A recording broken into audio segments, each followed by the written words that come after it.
Ezeka, 6 ans après la catastrophe ferroviaire, la ville se réveille vendredi 21 octobre 2022 avec des bruits de train. La vie suit son cours normal. Pas de cérémonie prévue pour la commémoration de la mémoire des victimes de ce tragique accident.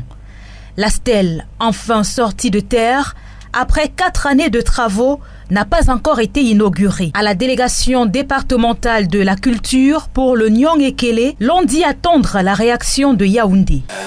Les travaux étant achevés, on a adressé la correspondance à qui les doit et on attend la réponse.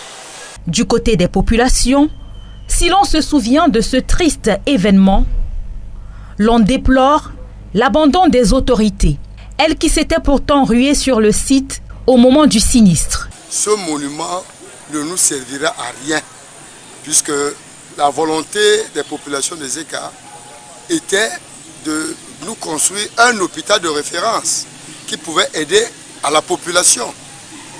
Puisque cet incident qu'il y avait eu, il y a eu des morts.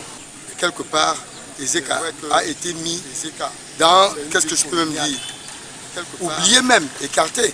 L'hôpital de district d'Ezeka, où avaient été acheminées les premières victimes de cette catastrophe ferroviaire, a tout de même vu son plateau technique être amélioré après ce drame, confie le directeur, même si beaucoup reste encore à faire. Je dirais que l'hôpital des districts d'Ezeka, 6 ans après, vit, 6 ans après, a tiré des leçons, 6 ans après, a amélioré sa manière de faire, sa manière d'être. Je dirais que le plateau technique des ECA a évolué. Ce n'est pas un plateau technique qui a stagné depuis la catastrophe ferroviaire.